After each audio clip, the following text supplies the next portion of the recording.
ഈ രാഹുൽ ഗാന്ധിയുടെ കാര്യം വലിയ കഷ്ടമാണ്. പോയ വണ്ടിക്ക് കൈ കാണിക്കുന്ന പണിയാണ് അദ്ദേഹം ഇപ്പോൾ ചെയ്തിരിക്കുന്നത്.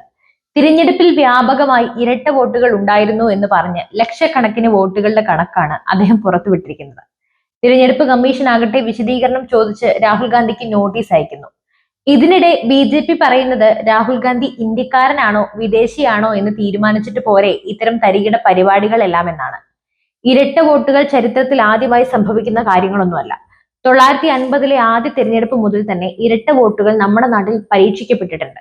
ഒരു കാലഘട്ടത്തിൽ ഇരട്ട വോട്ടുകളേക്കാൾ കൂടുതൽ ബൂത്ത് പിടിച്ച് വോട്ട് നേടിയാണ് കോൺഗ്രസ് അധികാരത്തിൽ വരുന്നത് എന്ന കാര്യം രാഹുൽ ഗാന്ധി അറിഞ്ഞിട്ടുമുണ്ടാകില്ല. അതൊക്കെ മുത്തശ്ശിയുടെ കാലത്തുണ്ടായ സംഭവങ്ങളാണ്. ഇക്കാലത്ത് ഇരട്ട വോട്ടുകൾ സർവ്വസാധാരണമാണ്. ഇരട്ട വോട്ടുകൾ കണ്ടുപിടിക്കേണ്ട ജോലി തിരഞ്ഞെടുപ്പ് കമ്മീഷന്റേതുമല്ല. അത് ജനാധിപത്യ നിയമം അനുസരിച്ച് തിരഞ്ഞെടുപ്പിൽ പങ്കെടുക്കുന്ന രാഷ്ട്രീയക്കാരുടെയും ഏതൊരു പൗരന്റെയും ഉത്തരവാദിത്തമാണ്. അതിന് തിരഞ്ഞെടുപ്പ് കമ്മീഷൻ ഒരു സമയം അനുവദിച്ചു കൊടുക്കുന്നുമുണ്ട്. അതാണ് കരട് വോട്ടർ പട്ടിക പ്രസിദ്ധീകരിക്കുന്നത്. അന്ന് അന്യരാജ്യങ്ങളിലേക്ക് ടൂറിന് പോയിക്കൊണ്ടിരുന്നാൽ ഈ നാട്ടിലെ കാര്യങ്ങളൊന്നും അറിയാതെ വരും. താഴേക്കിടയിലുള്ള പ്രവർത്തകർക്ക് വേണ്ട നിർദ്ദേശം നൽകിയാൽ പോലും അവർക്ക് റീലിട്ട് കളിക്കുന്ന പണിയല്ലാണ്ട് മറ്റൊന്നും അറിയാനും പാടില്ല. കമ്മ്യൂണിസ്റ്റ് പാർട്ടിയും BJPയും ഈ കാര്യത്തിൽ വേണ്ട ജാഗ്രതകളൊക്കെ പുലർത്താറുണ്ട്. പക്ഷെ അവർക്ക് ദോഷമില്ലാത്ത കാര്യങ്ങൾ അവരെന്തിനു ചൂണ്ടിക്കാണിക്കണം? ഇതിന്റെ ഏറ്റവും വലിയ ഉദാഹരണമാണ് 2019 തിരഞ്ഞെടുപ്പിൽ ആറ്റിങ്ങൽ നിയോജക മണ്ഡലത്തിൽ ലക്ഷത്തിൽ പരം വോട്ടുകൾ ഇരട്ട വോട്ടാണ് എന്ന് അവിടെ കോൺഗ്രസ് സ്ഥാനാർത്ഥിയായി വന്ന അടൂർ പ്രകാശ് പണിയെടുത്ത് ചൂണ്ടിക്കാണിച്ചത്.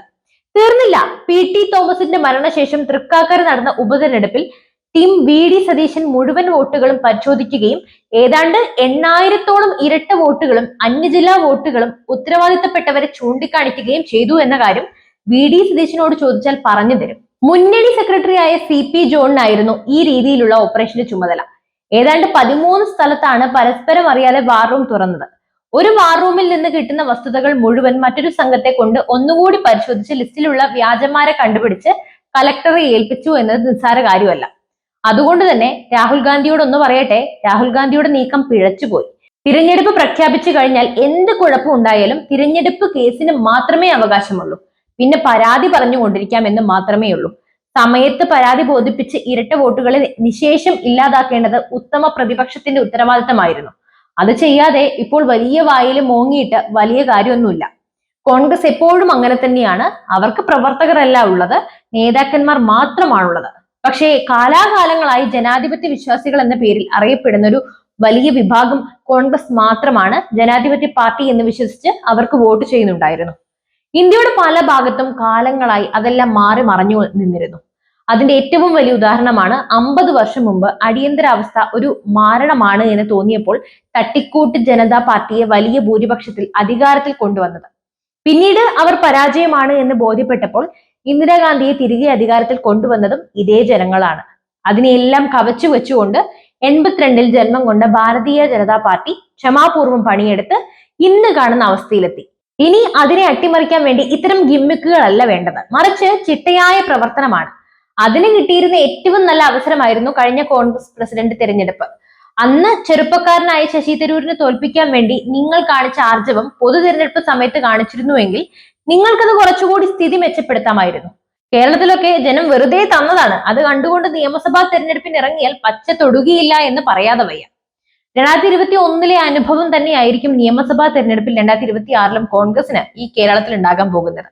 ഏതായാലും സമയാസമയത്ത് കാര്യങ്ങൾ ചെയ്യാതെ ആ സമയത്ത് വിവരക്കേട് വിളിച്ചു പറയുന്ന രാഹുൽ ഗാന്ധിയുടെ ഇപ്പോഴത്തെ ബോംബ് തിരിച്ച് സ്വന്തം നെഞ്ചത്ത് പൊട്ടാതിരുന്നാൽ ഭാഗ്യമെന്ന് മാത്രം കരുതിയാൽ മതി. രാഹുൽ ഗാന്ധിയുടെ ഈ ആരോപണത്തിലെ ഏറ്റവും വലിയ വൈരുദ്ധ്യം കോൺഗ്രസ് ഭരിക്കുന്ന സംസ്ഥാനങ്ങളിലെ കാര്യങ്ങൾ അദ്ദേഹം കാണാതെ പോകുന്നു എന്നതാണ്. കർണാടകയിൽ കോൺഗ്രസ് സർക്കാർ അധികാരത്തിൽ ഇരിക്കുമ്പോൾ പോലും അവിടെ നടന്ന തെരഞ്ഞെടുപ്പ് അട്ടിമറിക്ക് പിന്നിൽ സ്വന്തം അണികളാകാൻ സാധ്യതയുണ്ടോ എന്ന് അദ്ദേഹം ആലോചിക്കുന്നുമില്ല. ഈ ആരോപണങ്ങളൊക്കെ തിരഞ്ഞെടുപ്പിന് മുമ്പ് ഉയർത്തി തിരുത്തലുകൾ വരുത്താൻ ശ്രമിക്കുന്നതിന് പകരം തോൽവിക്ക് ശേഷം മാത്രം ഇത് ഉന്നയിക്കുന്നത് രാഷ്ട്രീയ ലക്ഷ്യം വ്യക്തമാണ്. കർണാടക പോലുള്ള സംസ്ഥാനങ്ങളിൽ സ്വന്തം പാർട്ടി അധികാരത്തിൽ ഇരിക്കുമ്പോൾ തന്നെ ഇരട്ട വോട്ടുകൾ കണ്ടെത്തി തിരുത്താൻ സാധിക്കുമായിരുന്നു.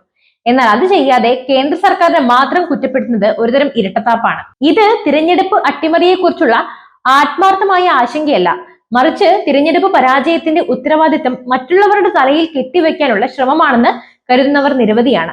തിരഞ്ഞെടുപ്പ് സമയത്ത് ഉയർത്തേണ്ട കാര്യങ്ങൾ ഫലം വന്നതിന് ശേഷം മാത്രം ഉന്നയിക്കുന്നത് ശരിയായ രാഷ്ട്രീയമല്ല. പിന്നെ പപ്പുമോനെ ശരിയായൊരു രാഷ്ട്രീയക്കാരനായി ആരും കണ്ടിട്ടുമില്ല.